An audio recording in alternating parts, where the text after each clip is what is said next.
खुशाब और जेहलम के बीचों बीच वाक़या लिल्ला टाउन से ताल्लुक़ रखते हैं। वालदैन ने ऐसा क्या किया कि आपके 2-3 भाई गवर्नमेंट सर्विस में आ गए, एक FPR से रिटायर हुए, एक सोशल सर्विस में चले गए, आप पुलिस में आ गए? सर भाई, दोनों का कंट्रीब्यूशन बहुत होता है, वालिद का भी और वालदा का भी। लेकिन मेरी वालदा बिल्कुल पढ़ी लिखी नहीं थी, लेकिन उन्हें ये एहसास ज़रूर था कि मैंने अपने बच्चों को तालीम देनी है। मैं I am talking about early 80s। तो उस ज़माने में फ़ीमेल बच्चियों को मास्टर्स कराने का या यूनिवर्सिटी भिजवाने का कोई रवाज नहीं होता था। तो मेरी 4 बहनें हैं और वालदा ने चारों को पंजाब यूनिवर्सिटी से मास्टर्स कराया। तो उसमें मैं समझता हूँ कि वालदा का रोल बहुत इम्पॉर्टेंट है। उनके जहन में एक बात बैठी हुई थी कि मैंने बच्चों को तालीम देनी है। तो सिंस रूरल बैकग्राउंड था, तो वालिद की ख्वाहिश थी कि कोई बच्चा फ़ौज में या पुलिस में ज़रूर जाए। तो बड़े भाई साहब चूँकि FBR में जा चुके थे, मुझसे 12 साल सीनियर हैं, अभी रिसेंटली रिटायर हुए हैं, तो वो उनको देख के मुझे भी एक शौक़ था कि जी सिविल सर्विस ज्वाइन करनी है, और फिर जो किस्मत होती है वो आपको वहाँ पे ले आती है। पुलिस वाले तो बड़े सख्त गिर होते हैं, डंडा चलाते हैं। आपने बेसहारा बच्चों को पालना शुरू कर दिया, ये कैसे? इसमें बेगम का बहुत बड़ा कंट्रीब्यूशन है। जो मेरे फादर इन लॉ थे मेजर रशीद बड़ाइच, वो बहुत ज़्यादा इस तरह के काम करते थे, लंगर बांटते थे और सर्दियों में रज़ाइयाँ तकसीम करते थे। तो बेगम चूँकि अकलौती औलाद है, तो उसने ये लेगेसी वहाँ से ली। पुलिस का जो रवैया है उससे लोग शाकी रहते हैं, लोगों को गिला रहता है। तो आपके क्या पहले अपने रवैये में तब्दीली की, फिर ये बच्चों से मोहब्बत शुरू की? हमारे इस इंस्पेक्टर जनरल ने इंफ्रास्ट्रक्चर में बेतहाशा तब्दीली कर दी है। थानों में अब लोग जाके अपनी वेडिंग शूट्स करा रहे हैं, इस लेवल पे हमने थाने कर दिए। रवैया अभी भी तब्दील होने की ज़रूरत है। लेकिन जो 76 सालों में पुलिस को इस्तेमाल किया गया है, वो 1.5-2 साल में तो नहीं ठीक हो सकती। और पहली दफ़ा हुआ है पंजाब पुलिस की हिस्ट्री में कि ट्रेनिंग पे बहुत तवज्जो दी जा रही है। मैं ये कहता हूँ कि जो ट्रेनिंग है वो किसी भी इंस्टीट्यूशन का बैकबोन होता है। आप तो 2 ट्रेनिंग अदारों में काम कर चुके हैं। मैं पहले मोटरवे में ट्रेनिंग दिलाई, अब आजकल आप पुलिस को दे रहे हैं। मैं बड़ा लकी हूँ, और मैं समझता हूँ कि मेरा शायद वो टेम्परामेंट भी नहीं है जो पुलिस में नॉर्मली लोगों का होता है। तो आई प्रेफर कि कोई ऐसी जगह हो जहां आपको सेंस ऑफ सेटिस्फेक्शन हो। अभी हम कॉलेज जाएंगे, मैं आपको दिखाऊंगा कि आज से 1.5 साल पहले ये कॉलेज क्या था और अभी हमने इसका हुलिया क्या कर दिया। अच्छा, ये बताएं मुझे कि घर में भी पुलिस वाला रवैया होता है या घर आकर बिल्कुल? नहीं, मेरा बाहर भी पुलिस वाला रवैया नहीं होता, और घर तो बिल्कुल ही। I am a very kind father. माशाल्लाह 2 बेटियां हैं, 2 बेटे हैं, और उन्हें मैंने टोटल लिबर्टी दी हुई है। कितनी मेहनत की आपने जब आपने मुकाबले का इम्तिहान दिया, और क्या ऐसा आपने हरबा नुस्खा आजमाया कि जिससे पुलिस सर्विस में आ गए? सर भाई, शुरू से ही I was a very good student. मेरी जो बड़ी से छोटी बहन हैं सरगोदा होती हैं, मैं मेरी basic schooling PF college Sargodha की थी, वो मेरी टीचर भी थी, मुझे उनसे मार भी बड़ी पड़ी।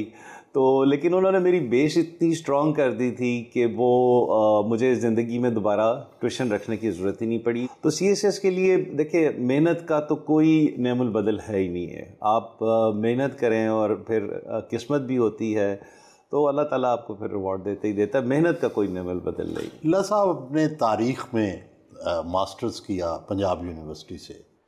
तारीख़ क्या बताती है कि पाकिस्तान आज ऐसा क्यों है, पुलिस ऐसी क्यों है, हम शहरी ऐसे क्यों हैं? तो तारीख़ तो मेरी तो बहुत बड़ी ख्वाहिश है कि कम से कम पाकिस्तान की तारीख़ ठीक लिखी जाए, लेकिन वो अभी तक मैं कहीं पढ़ नहीं सका। तो मुसलमानों की तारीख़ भी आपको आइडिया है कि जी बड़ी मिक्स्ड किस्म की और कॉम्प्लिकेटेड किस्म की है। तो पाकिस्तान की तारीख़ हमें असल में पढ़ाई ही नहीं गई है। तो मैं समझता हूँ, मेरी ख्वाहिश है कि कोई शख्स पाकिस्तान की तारीख़ लिखे और हकीकत लिखे। फैमिली से नाश्ते के टेबल पर मुलाकात हुई। घर की बॉस पुलिस है या हाउसवाइफ? मुझे लगता है कि घर का बॉस हमेशा मर्द को होना चाहिए। हम लोगों का क्योंकि रूरल बैकग्राउंड है, तो हमारे में यही होता है कि घर में बॉस हमेशा जो है ना वो हस्बैंड ही होता है। बीवियां बड़ी चालाक होती हैं, कहती हैं कि खामद घर का बास है, चलाती सब कुछ वो है। ये हकीकत है। मुझे हमेशा ये लगता है कि जब बच्चों का भी कोई मामला हो या कुछ भी, मैं डिसीजन अगर ले भी लो ना तो हमेशा अप्रूवल महबूब की होती है, उसके बाद कुछ ना कुछ हम जो है ना फिर उसके बाद कुछ उस पर एक्शन लेते हैं। घर का खर्च कौन चलाता है? वो मैं चलाती हूँ, क्योंकि इन्होंने डे 1 पे ही सारे पैसे मेरे हवाले कर दिए थे और इन्होंने अपनी सलामियों के भी जो पैसे थे वो भी मुझे दे दिए थे कि बस सबसे तुमने ये सब कुछ मैनेज करना है। लड़ाई कौन करता है और कैसे होती है? इसका जवाब मुझे लगता है महबूब आपको बेहतर देंगे, क्योंकि अपने मुंह से बताते हुए अच्छा नहीं लगता कि मैं ही करती हूँ। लड़ाई जो है ना वो बहुत कम होती है और बाकायदा प्लान करके होती है। दरवाज़ा बंद करके कि बच्चों को पता ना चले, तो फिर लड़ाई होती है और आखिर में माफ़ी साहब से बंदे नहीं मांगनी होती है। अच्छा, इनकी सबसे अच्छी बात कौन सी है और कौन सी ऐसी बात है जिस पे आपको गिला रहता है? सबसे अच्छी बात ये कि दिल के बहुत अच्छे हैं, हर किसी के काम आते हैं। कोई भी अपना मसला लेके आ जाए तो उसको ही अपना मसला समझ के ना उसके लिए सीरियसली उस पर एक्शन लेते हैं और इनको होता है कि बस अब मैंने इस मसले को हल करना है। इन रिटर्न इतना ज़्यादा इनके साथ नहीं होता, तो फिर ये थोड़े से सेंटी हो जाते हैं, ये थोड़ा सा इमोशनल हो जाते हैं। तो वो मैं इन्हें हमेशा कहती हूँ कि एक्सपेक्टेशन नहीं रखें, अगर आपने करना है आप करें, बट एक्सपेक्ट नहीं करें। आपको अपनी अहलिया की क्या बात सबसे पसंद है? शी इज़ वेरी केयरिंग और मेरा जितना भी स्टाफ है जो मैं इस्लामाबाद पोस्टेड रहा, कोयटा रहा, उनका अब मेरे से रब्ता नहीं रखते। वो अभी भी सोफिया से रब्ते में हैं कि जी बीवी का ऑपरेशन है, बच्चे का दाखिला कराना है।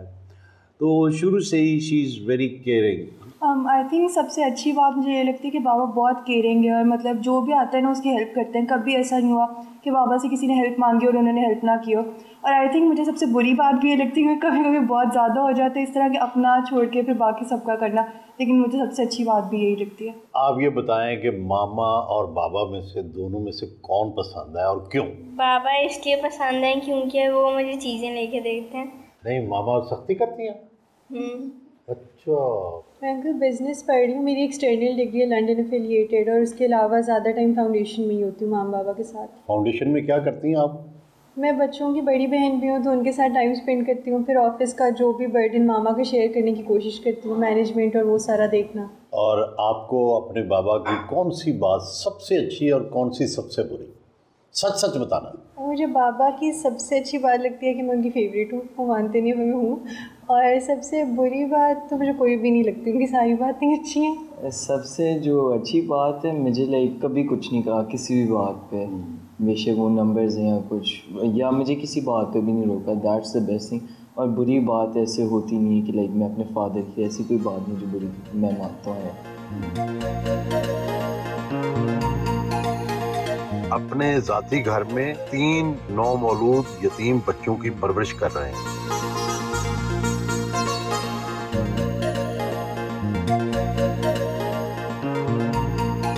आपके घर की आराइश और सजावट किसने की है?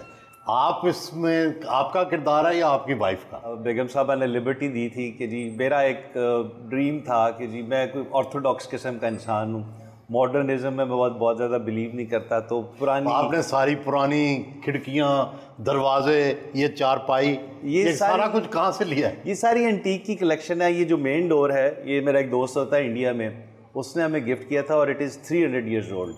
तो ये सारी फिर एंटीक डिफरेंट जगहों से कलेक्ट की और सिर्फ हमने घर को फिर एक मॉडर्न और ऑर्थोडॉक्स का हमने मिक्सचर से दिया, लेकिन घर मेंटेन साफ ज़ाहिर है बेगम साहबा करती। क्यों जी, आप ये बताएं कि ख्यालात मॉडर्न हैं या ऑर्थोडॉक्स हैं? मुझे लगता है हम दोनों के ही थोड़े ऑर्थोडॉक्स हैं ख्यालात। देखने में शायद हम नहीं लगते ऐसे, लेकिन हम असल में ऐसे ही हैं। यानी देखने में मॉडर्न हैं, ख्यालात में पुराने हैं। देखने से मॉडर्न लगते हैं, अंदरों पिंडों में।